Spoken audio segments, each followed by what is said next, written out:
Ross, Espinal, Williamson, Prevesk, Bodecker, we talked about him a moment ago, Calise, Cruz, and Jimenez, and King. They could all hit the ball, Gary. The keys to the game. Well, the keys for UCF, stay offensive. In their 7-game win streak, they've outscored their opponents 94-14. And they have scored 12 runs or more in 6 of those 7 games, and get back in the dugout quickly. UCF coach Wallace pointed out that their pitching staff, quote, get us back into the dugout at a really quick rate right now, and that helps the offense.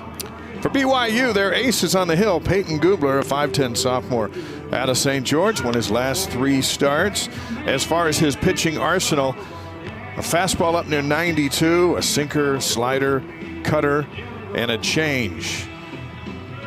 And he's been dynamic in his outings so far. A kid out of Desert Hills High School down in St. George, Utah.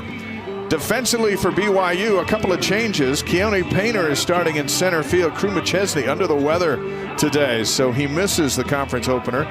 Tate Gamble is out in right. Luke Anderson's holding down left. It's Easton Jones at third, Ryder Robinson at short, Brock Watkins at second, Cooper Vest over at first, and Parker Goff's behind the plate. Bryker Herdsman is the designated hitter for game 1. And Gubler ready to climb back up on the hill and face Ross, a junior out of Melbourne, Florida, started at Florida State. He's hitting .394. There's a running theme with this order, Gary. The numbers are all impressive. They are red hot, and Diamez Ross is ready to get us started. BYU and UCF, the Big 12 begins here in Provo, Utah. Cougars have won 3 straight series. UCF has not lost a series. And the first pitch, grounder to Jones, over to first, 1 down. Well, that was a shift that BYU had on that time. 3 guys on the right side of the infield, and the third baseman was a lone guy on the left side, and Ross hit it right to Jones for an easy play. And you talk about their averages, Dave. 363 as a team. That's unheard of. It's number 1 in America. Edion Espinal is number 1 in the country, hitting .524 on the year. And he looks at ball 1 from Gubler, a junior out of Puerto Rico. 22 hits, 21 runs, and he's been hit by 6 pitches. The shift is on. Watkins from shallow right field throws out Espinal, 2 down. Very efficient beginning for Peyton Gubler. Well, one thing we've noticed about Gubler in his starts so far is he has a tendency to make the hitters hit it on the ground. Throws a 94-mile-an-hour fastball, and there's a ball that tails away. And when you try to pull a ball that tails away, you're going to hit right into that shift. Andrew Williamson takes a whack at the first pitch he sees, fouls it into the screen. A sophomore from St. Petersburg, Florida, hitting .407. That's the second best on the team. Against Miami on Tuesday, he was 2 for 3 with a triple and a double. Drove in 3 runs. He scored 4 times. Hard to have a better night than Williamson had against the Hurricanes. They pounded Miami 14-4, had 18 hits in the game. 2-1 to Williamson. Last year, the Knights 37-21. They were 14-15 in the Big 12. Made it to the NCAA regionals where they eliminated Stetson. And we had Stetson in their story in Provo last weekend. Here's the 2-1. In fact, UCF and Stetson will play each other when the Knights go back to Florida after this series. They'll meet on Tuesday. 3-1 to Williamson. Now, BYU's got the shift on again. They got the second baseman out kind of in short right field. That rolls foul past Cooper Vest. That's the third fastball in a row that Gubler has thrown, and a couple have been up, but that was nice and on the inside part, and Williamson sitting on a 3-1 count just barely gets a piece of it. Temperatures in the mid-40s, chance of rain here this afternoon. The lights are on here in Provo. Here's the 3-2. Fouled away. 5 o'clock Eastern time, our start tomorrow with cloudy skies and highs in the low 40s. Then Saturday, 3 o'clock Eastern with snow in the forecast. So we'll see what happens there. Visiting with Rich Wallace before the game down in the batting cages. And he looked around and he said, this place is awesome. The mountains and all that stuff. Gubler just misses on the corner for ball 4. Williamson's on his way to first base. Well, it's a good eye that time by Williamson. That ball was close. It was 94 miles an hour, but watch this location. You see it tailing. Really close. Tough one to call. Trying to frame that. Here's Matt Prevesk at 6'3", a senior out of Apopka, Florida. He's hitting .381. Now Gubler from the stretch. Throw back over. The Knights this year, their big wins, beat Missouri 7-1. They beat 6th-ranked Florida 13-3, and mentioned beat Miami the other night 14-4. Outside for ball 1. BYU last year was 21-31. They went 7-23 in their debut season in the Big 12. Last year was also the Knights' debut in the new conference. The Cougars are picked 14th this year, and the Knights are picked 7th, right in the middle. And the Knights like to run, Dave. They almost every one of their players on the starting lineup has a stolen base this year. And over there at first, Williamson's got 3 for 3 on the season. Fouled away, and the count's 1-1. And again, I don't know if UCF has seen these shifts before, but BYU has that same shift on for these left-handed hitters. There's a good shot at it right there. Look at that guy out in right field is their second baseman, Brock Watkins.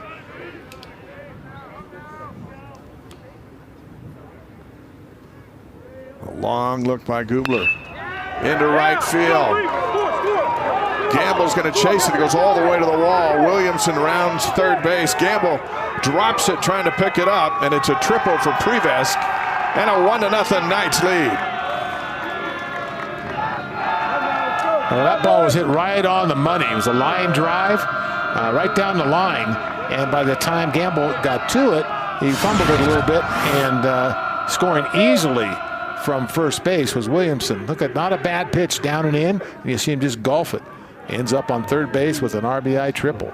Lex Bodecker comes to the plate, senior out of Lima, Ohio, with Prevesk over at third.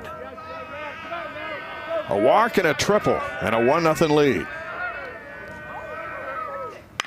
And a 2-0 lead.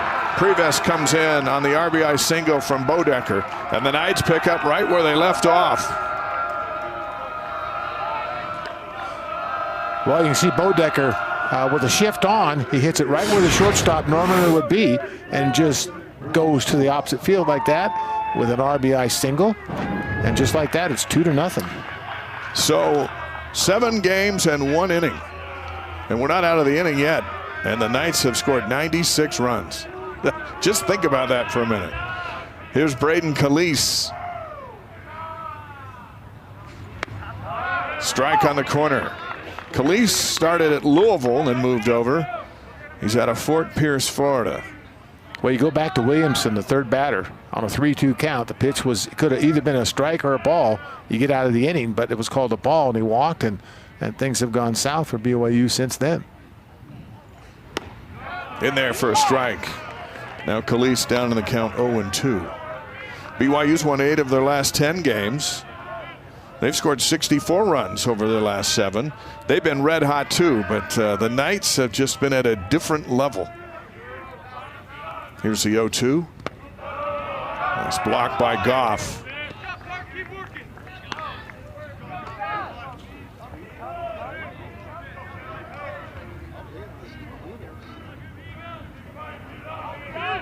One and 2 to Braden Calise. Bodecker over at first. Runner goes, and he'll go safely in the second without a throw. And the count 2-2. Gubler rattled just a little bit. Hasn't been hit like this for a while. That's the third stolen base and 4 attempts there for Bodecker on the year. 2-2 the count.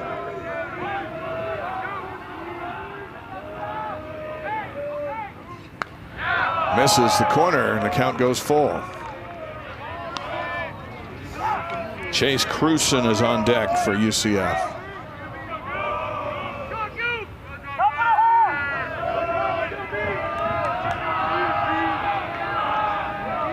3-2 the count. Robinson gets a nice hop over to first just in time. The Knights strike for 2, all with 2 outs. And the half inning is over. Cougar bats coming up. 2-0 UCF here on ESPN+. BYU's weekend starters are 6-1 on the year and have combined for 57 innings in 12 starts. For the Knights, it's Chris Sosnowski getting the start. Just his second career start here in Provo. 6 foot, 215-pound junior out of Lutz, Florida. He's 2-0 on the year. He'll come with a 4-seam and a 2-seam fastball, a curve, a change, and a cutter. Big enough and fast enough to hit 94 on the gun. And we'll see where he's at once he starts throwing to Painter. His career really turned in the middle of last season. He got serious and started getting really good. And Rich Wallace has got him in the Big 12 opener here in Provo. Painter is hitting .286, just 4 of 14. 4 walks. He's been hit by a pitch 3 times. And he'll lead it off for BYU with the Knights leading 2-0.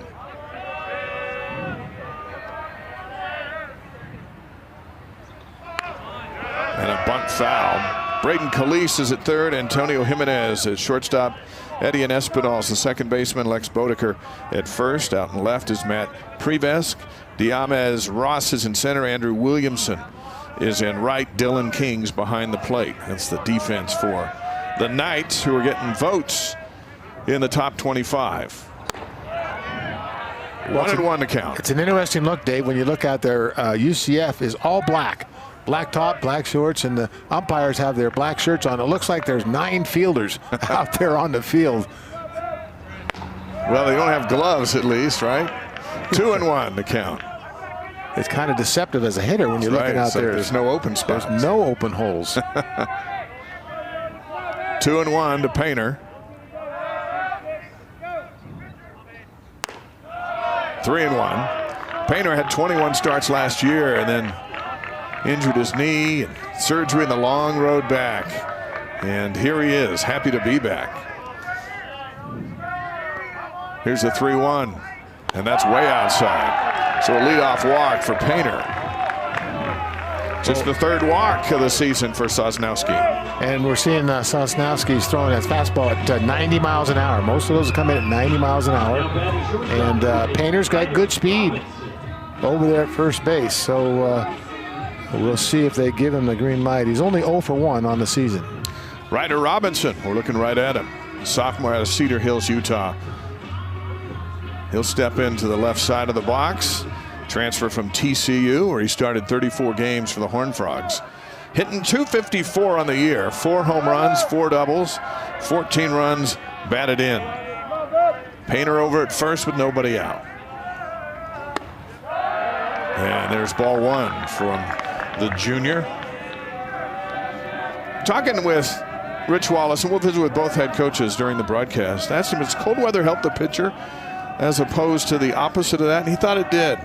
And then he also said, we're going to find out, because they haven't had any cold weather this season. It was 75 in their game Tuesday night. Ball 2. Well, you look on the stats for Sosnowski. He's pitched 12 innings, and he's only given up 2 walks. So he's right around struck out 10. So he's got to strike out an inning, and he just doesn't walk batters. But he's having a little control issues to start with here. Look over at Painter. Count 2-0 to Robinson. There's a strike right down the middle. 2-1. Easton Jones is on deck for BYU. BYU had 25 home runs on the year. That's 3rd most in the Big 12. They have 40 doubles, which is the most in the league. Robinson has 4 of those 40. 2-1 into the screen. Well, that was a 90-mile-an-hour fastball. Got it up just a little bit, and Robinson was right on it, but got a little bit underneath it and fouled it off.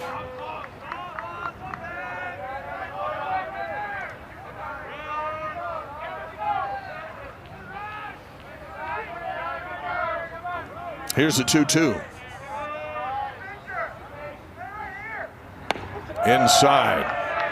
And the count goes full. And there you saw the curveball. It was a very sharp breaking curveball by Sosnowski. Barely missed on that. So he's got that 90-mile-an-hour fastball, the 79-mile-an-hour sharp breaking curveball. Robinson has 20 strikeouts, so he's susceptible to strike 3. Here's the 3-2. Back to first. Painter returns safely.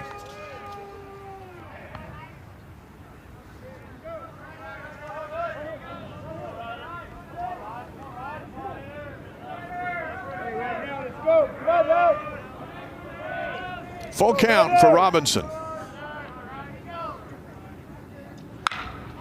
And that one is hit foul, just barely. Eluded Bodeker's glove and also the first base umpire. Yeah. And then went down to right field. Our crew, Travis Reiniger's behind the plate. Frank Plugerat is over at first. Bradley Hungerford's at second. A.J. Wendell is at third. And there you see. You can see Bodeker's holding on the runner, so he's right on the line, and he still couldn't get to that one. That was really ripped. 3-2. Strike 3. And Robinson goes down looking. Thought he had 1 ball 4 and was headed to first. Let's take a look. Easton Jones. Looked very close to Gubler's ball 4 that started the Knights' rally in the top of the first. But Robinson strikes out, and that brings up Easton Jones to the plate, hitting 185 on the year. 1 home run, 5 doubles, and 7 runs batted in for the 6'3" junior out of American Fork, Utah. They've been waiting for his bat to fire up. And last year led the team with 55 hits, 14 home runs, 36 runs batted in. And for a team that's hit and scored as much and as often as BYU has, Jones just hasn't factored into it. So they know that it's coming. Looks at strike 2.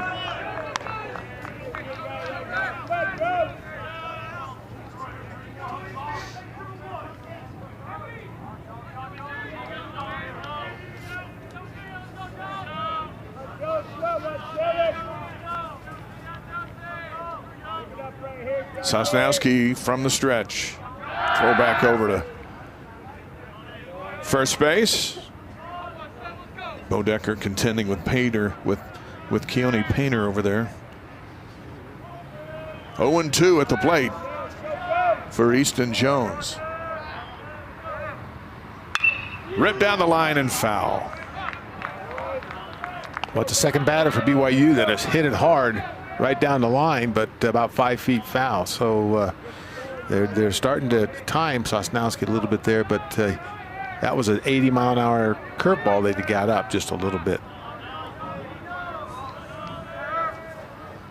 Center fielder playing closer to right field. There's a lot of room between center and left. Into the screen. Then we'll keep doing it. The Knights come in averaging 10.1 runs per game. BYU at 7.9. Those are both really good numbers for here in the early part of March. And as a result, the Cougars are 10-5 and the Knights are 13-3. Here's the 0-2. Got him swinging. 2 down. That's a 22nd strikeout on the year for Easton Jones. It'll bring Luke Anderson to the plate. Well, Sosnowski turned it up the heat just a little bit that time. That was 92 miles an hour. They threw it right by Easton Jones. Luke Anderson, 5'10" junior out of Santa Clara, Utah, hitting .387. 18 runs driven in by Anderson, second most on the team.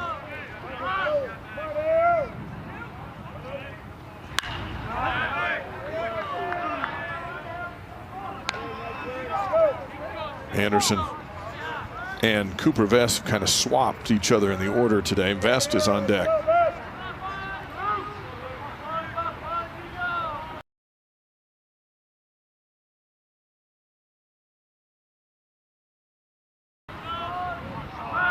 Painter still over there at first after the leadoff walk. 1-1.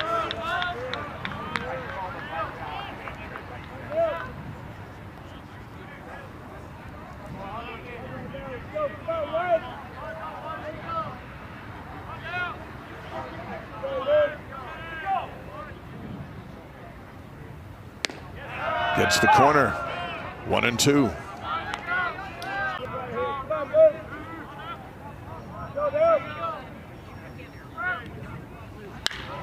Into right field goes Anderson. Williamson back to the track, and he brings it in. Leadoff walk stays right there. We played one complete here in Provo, and UCF has a 2-0 lead. Back with more after this on ESPN+.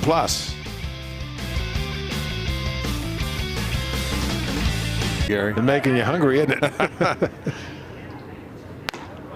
Gubler throws ball one. Cruson is a sophomore out of Bridgeville, Pennsylvania. Started his college career at Duke. There's also a theme. The batting average, he's hitting .320. So that's a theme, the high batting average. And the other theme is there's so many guys from other places. In this last year alone, 24 newcomers for the Knights. 18 of them came from the transfer portal. And Wallace wanted to go out and get more athletic. That's what they learned in their first year in the Big 12 is they had to get more athletic and they had to get deeper. The same running theme for BYU. Lessons learned, and UCF learned while playing really well last season.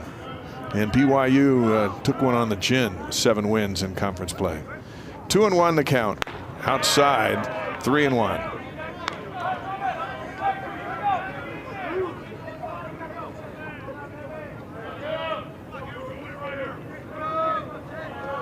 Gubler has been a strike thrower. Slow roller out to Watkins. On to first one down. Well, it's every left-handed hitter so far that's come up for UCF has faced the shift of BYU. And it's been pretty successful. However, Bodecker hit a shot right to where the shortstop would be to get an RBI last inning. Antonio Jimenez will step in. Sophomore out of Davie, Florida. He started with Miami. And then back on Tuesday against Miami, he went 2 for 4 with a double and a run batted in. Shows bunt and backs out. Gubler's inside and high. Dylan King on deck for UCF.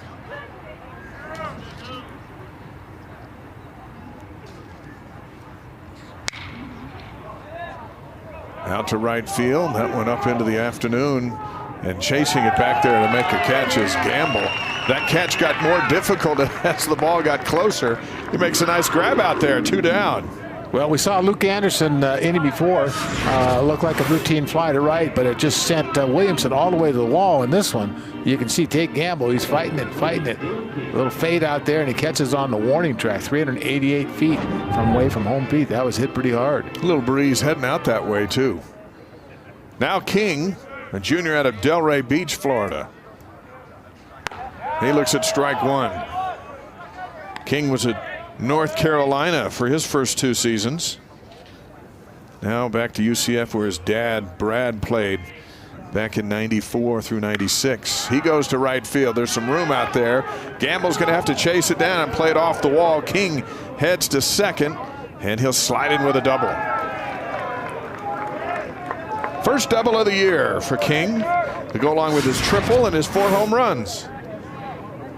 And this again with 2 outs. That's where Gubler got in trouble in the first inning with 2 outs and an inability to get the third as Ross comes up for his second time this afternoon.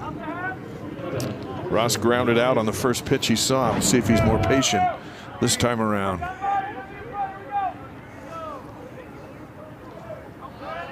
The shift is on again for the infield.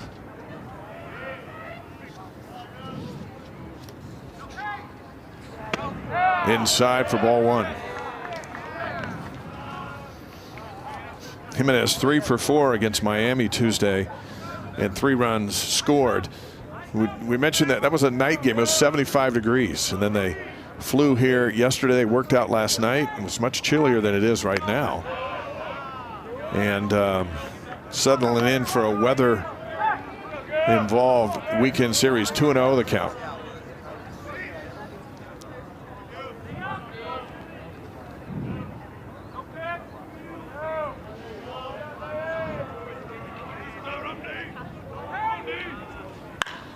This one into left field. Anderson gets underneath it, brings it in. A double, but that's where he stays. So no damage done by the Knights in the top of the second. Cooper Vest going to lead it off for BYU after this on ESPN. And they look out from the dugout, and it's just one of the prettiest stadiums in the country then as you look out at that view. Rich Wallace has been here before when he was an assistant at Creighton. Back in 2018, I think it was. It was before the artificial surface was put in. And he was kicking around at it today during batting practice. And he said, I wish we'd had this at Notre Dame. We could have got a lot more games in. Yeah. I said, you know, there's a heater underneath it too, and that really makes it sweet when you live in this kind of a climate. 0-2 to Vest. Now the infield will shift to the right. Yeah, it's a shift right now, and he's coming inside the Vest. Both those pitches have been inside. Over to the first baseman, Bodecker. One away. Has 3 off-speed pitches to Cooper Vest, all down and in. And a nice job of pitching by Sosnowski that time against a very good hitter. Bryker Herdsman comes to the plate. 6'4" junior out of St. George, Utah, hitting .341 on the year. He goes after the first pitch. That's scooped up by Espinal. Over to first in time. 2 down. Yeah, nice job. Espinal did a nice job shuffling his feet. He charged and gave Bodecker a little bit of time to get back to the bag as he was swung around towards the gap a little bit there. And that's how you do it. You shuffle your feet and keep on balance, and then let it go. Here's Brock Watkins, a senior out of Pleasant Grove, Utah, hitting .345 with 5 home runs.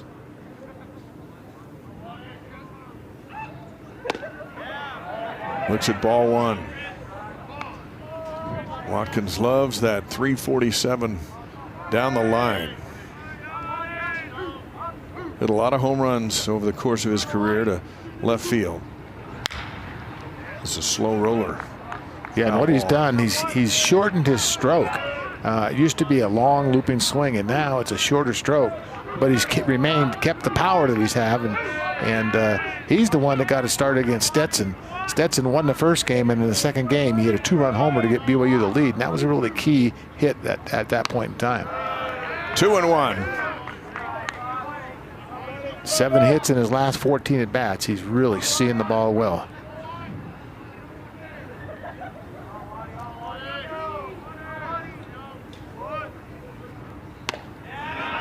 Can't hold back. 2-2 the count.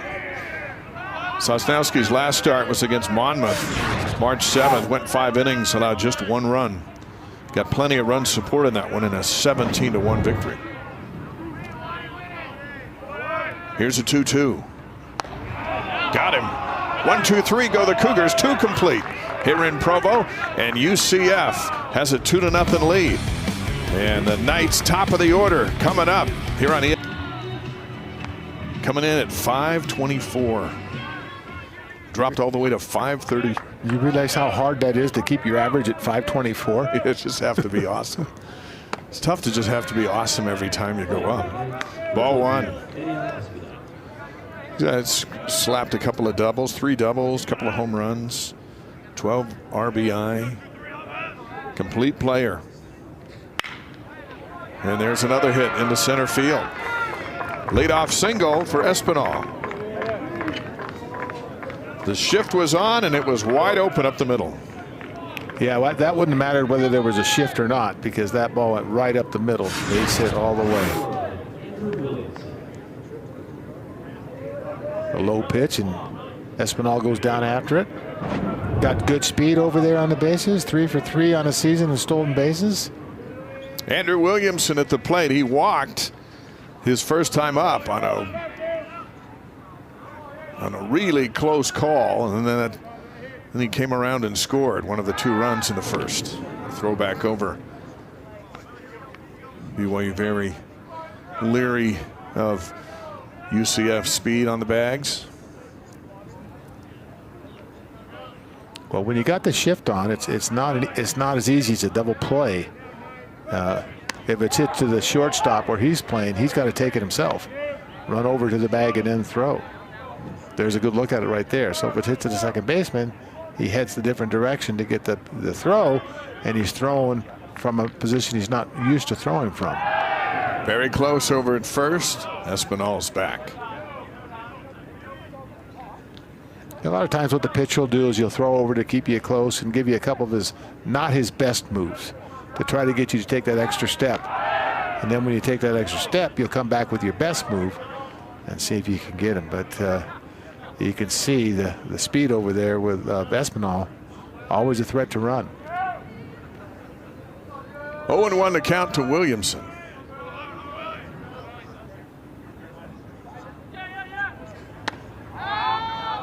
One and one.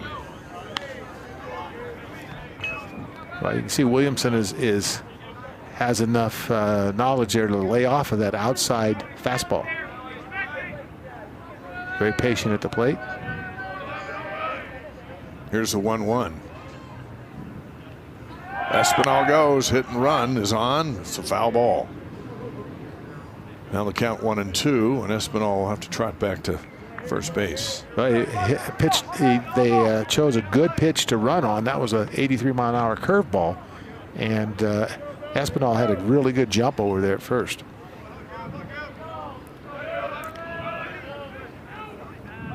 Gubler, a long look over there, and he'll throw back to the bag. 2-0 for the Knights. And all this early game drama after Espinal's leadoff single here in the third.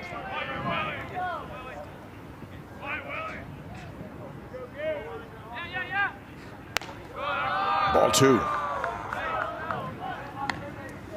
Tried to throw a little backdoor slider there, but he wasn't very close.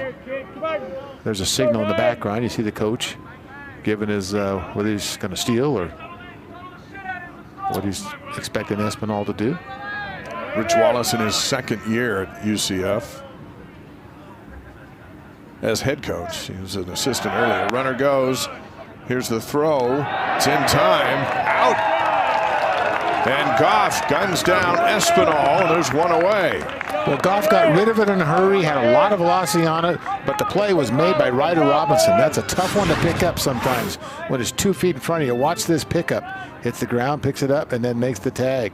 So good, strong throw by Goff, and a nice pickup and tag by Robinson. Here's the 3-2. Center field. And Painter grabs it on the hop, and it's a double for Williamson. Now, how big is that throw out from Gubler?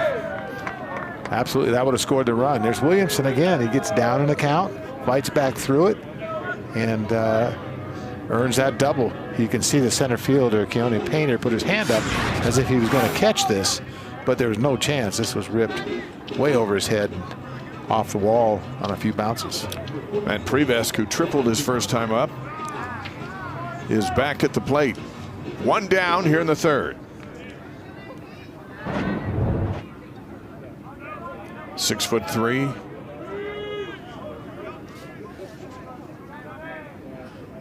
Big weapon for the Knights.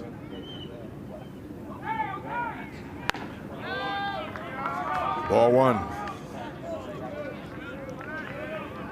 Outfield is playing shallow.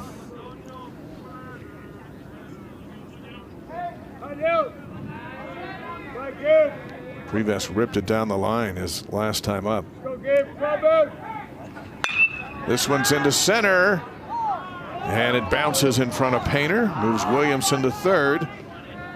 And a 2-for-2 day so far for Prevesk. Yeah, the only downside for UCF on that play is he hit it too hard. He hit it right on one hop out there to center fielder Painter, so there's really no chance of scoring. With one out, you don't want to take the risk. But now it's first and third with one out for UCF. Bodecker's back up. He had an RBI single in the first inning. So the Knights putting something together here in the third. Runners at the corners. Gubler going to try to wiggle out of it.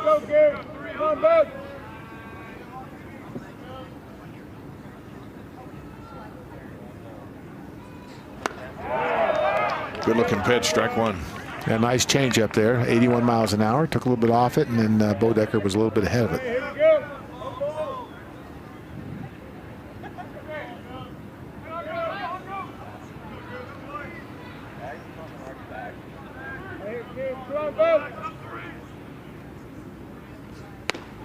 Strike two. Same thing. Same pitch, 82 miles an hour. Good breaking ball. 0-2 the count.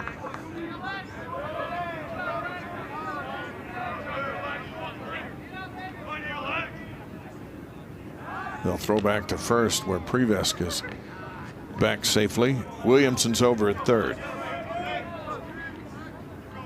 6 hits so far for UCF.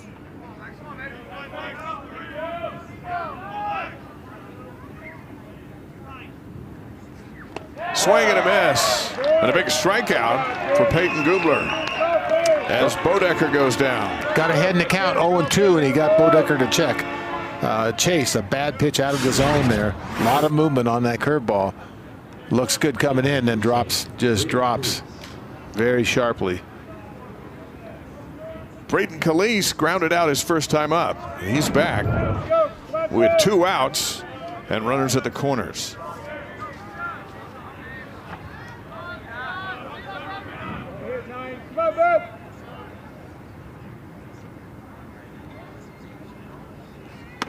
Gubler in with a strike.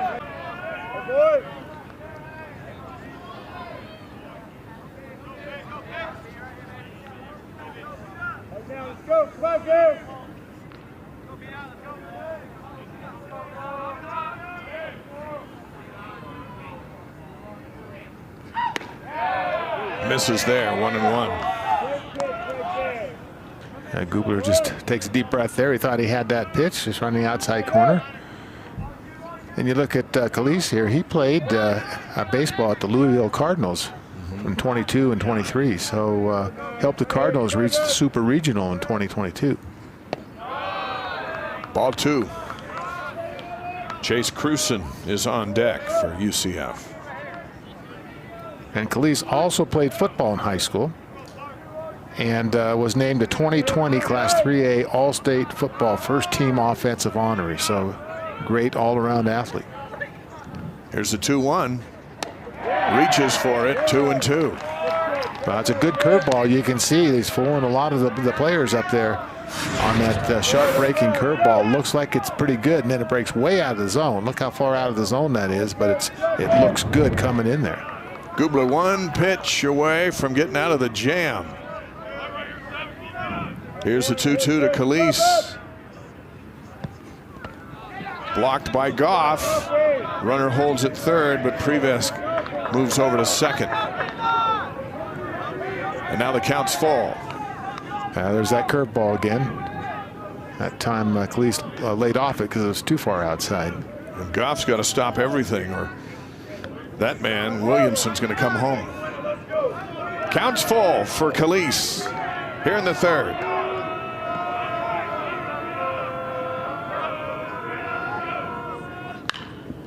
Roller over to third. Jones up with it on to first. And Gubler wiggles out of it. The Knights put 2 on, but they leave them there. Bottom of the third coming up. It's 2-0 UCF here on ESPN in the loss. But the Knights put up quite a fight, and Kansas escaped to advance to play later on tonight. The Big 12 tournament on the ESPN family of networks. And it is a good one. Back here, Tate Gamble lays down a bunt, and he's going to be safe.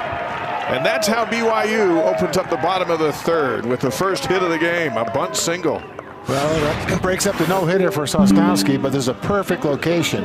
You had third baseman Calise playing back, and that's perfectly placed down that third base line. And by the time he comes up with it and throws, a good hard throw, but Tate Gamble easily beats that out for the first hit of the game for BYU. And the second base runner for BYU. Keone Painter drew a leadoff walk, and then he was abandoned there at first base. Here's Parker Goff hitting .250 on the year, a trio of doubles, has 7 runs batted in. The BYU catcher with 10 walks.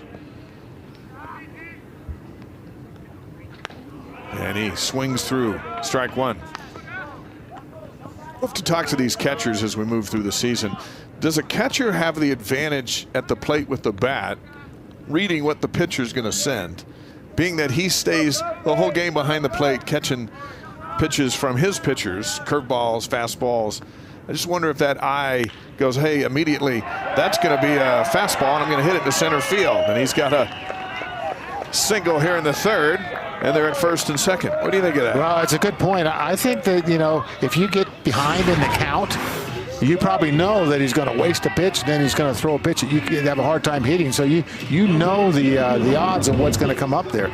But right there, you can see Parker Goff hit one right up the middle. Espinal made a nice diving attempt, and Gamble was threatening to go from first to third, but Ross charged that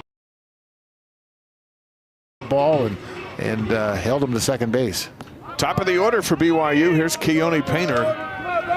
He walked his first time up. Gamble's at second. Goff is at first. 2-0 UCF here in the third. Painter shows bunt and backs out of it for ball one. Calise came charging and then went charging back to the third base bag in the event that Gamble was taken off. But Gamble stays put at second. Yeah, he was looking over there to signal in the dugout, how are we going to play this? You know, it's going to be rotation. Am I going to get it, or am I supposed to cover third? What's the deal? And now if he fakes it again, we'll see if they put a different play on here. Here's the 1-0. Shows bunt. Ball two.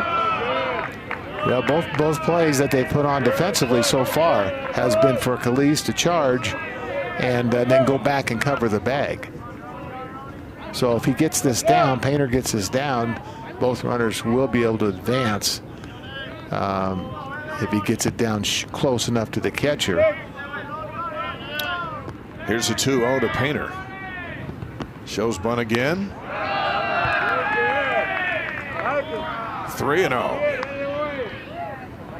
Well, now he may not have to sacrifice at all.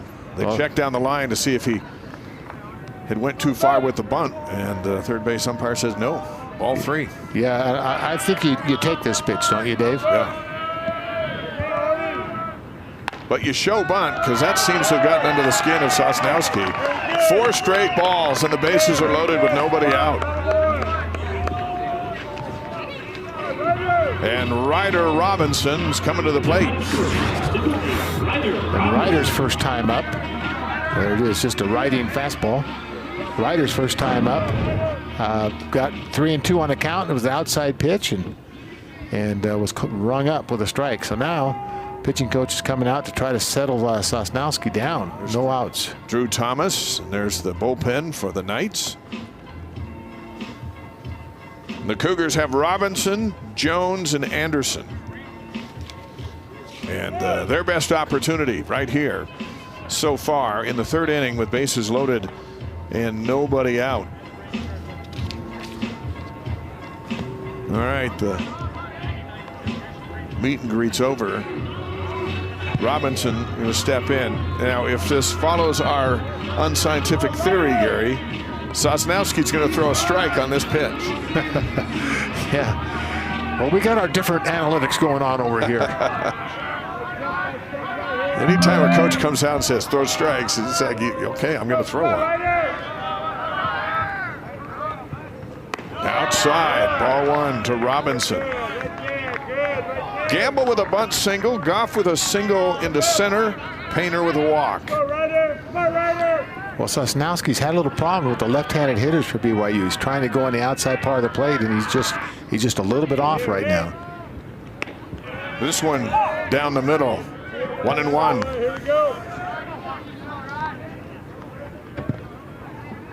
Robinson is the 2023 Utah Gatorade Player of the Year at American Fork High School. Uncle played at BYU. His brother played at BYU last year. Now he's at BYU. This one gets away from King, and Gamble's going to score. And BYU's on the board. Goff moves to third. Painter's over to second. It's 2-1. Well, that time over there at third with Gamble, he wasn't sure if he's going to come or not. He took 2 steps and hesitated. But then he saw that it went past, and the third base coach over there, Coach Pratt, told him he'd go. And that's the first pitch that we've seen get past Dylan King, an outstanding defensive catcher. 2-1 to Robinson.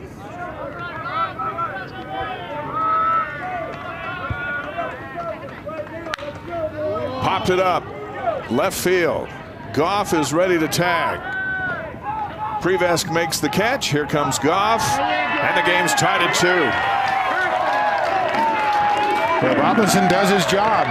He hits it deep enough, and where Prevesk is fairly deep in left field. Not much of a chance to get that throw in there, but he does hold the runner at second from advancing to third.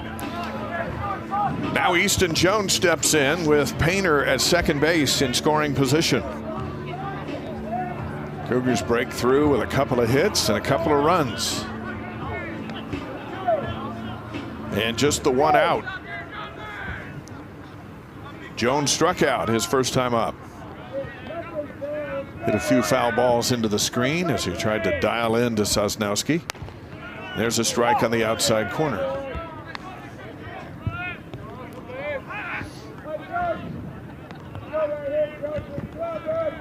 Little bit of a breeze blowing to center field.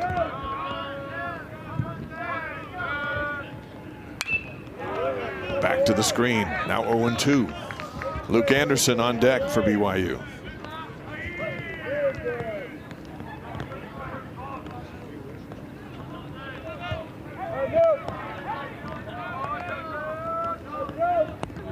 Saw that flag. Hear those raindrops on our microphone out there. Here's the 0-2.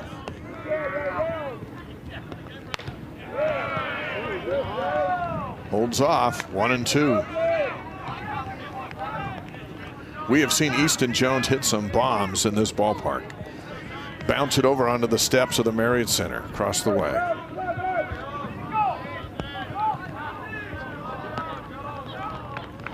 Here's the 1-2. Strike 3. And there's 2 down. Yeah, that's a really good pitch by Sosnowski that time. A sharp breaking curveball. Ahead in the count 1-2. Out of the zone a little bit, but Jones has got to protect, and just had that ball just really just dropped off the table there. Outstanding pitch. Luke Anderson steps in. He flew out to right his last time up. Keone Painter leading off at second.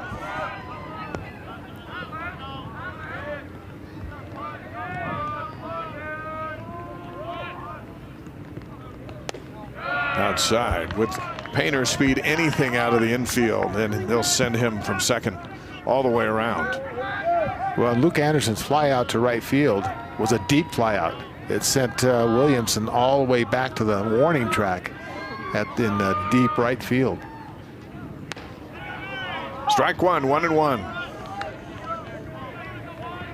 And boy, when you see where Williamson is out in right field, you don't see many right fielders play a left-handed hitter that deeply. But look how deep he is. He's almost back to the track. Respects the power of Anderson. Here's the 1-1. He'll throw back to second.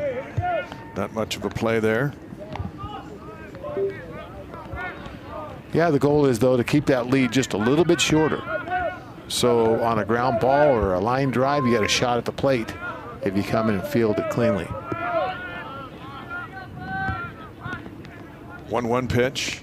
Oh, Anderson gets hit. He'll head down to first base. Let's take a look. Came in high and inside. Yeah, it was a fastball, but you can see he's got that riding fastball. Not much Anderson could do to get out of the way of that. Cooper Vest grounded out to first base his last time up. And he steps in. Painter's at second. Anderson is at first. Well, the 3 pitches that Vest saw were curveball, curveball, curveball, down and in his first. There's another one. This one's in for a strike. Let's check in with Kayla. Yeah, Dave. So far, Chris Sosnowski has only allowed 2 hits. Yesterday, I was at BYU's practice, and their hitting coach, Bryson Campbell, said that UCF has a strong pitching staff, but was hoping and expecting that their pitches wouldn't be as accurate and pitch like normal with the elevation change, especially when throwing a curveball. From what we've seen, Sosnowski has adjusted and is still effectively moving that ball across the plate. Thanks, Kayla. 1-1 to count. He's been a little trouble here and there and has been dinged for 2 runs here in the 3rd. Now he's trying to deal with Cooper Vest. 1-1 count.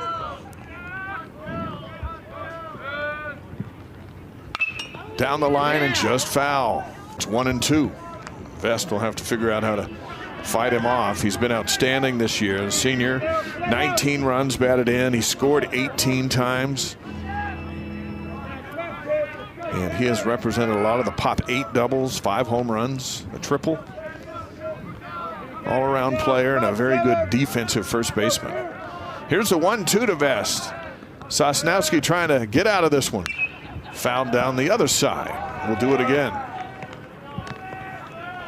If you wonder about the rain, as long as there's not lightning, this field can play through anything. And we played through worse. We had snow last week, and we played right through it. Yeah, the second game against Stetson, when Gubler was starting, it was snowing, really coming down at the start of the game. Here's a 1-2.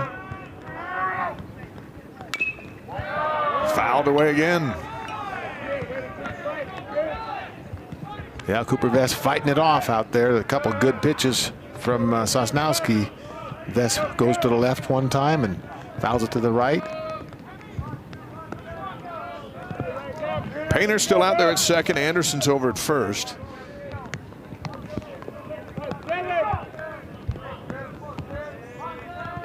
And it's 1-2 to Cooper Vest. Fouled away again. Well, nice change at that time. Sosnowski, 79 miles an hour, trying to do a little backdoor curveball in there, but Vest stayed back and got just a little small piece of it and stayed alive.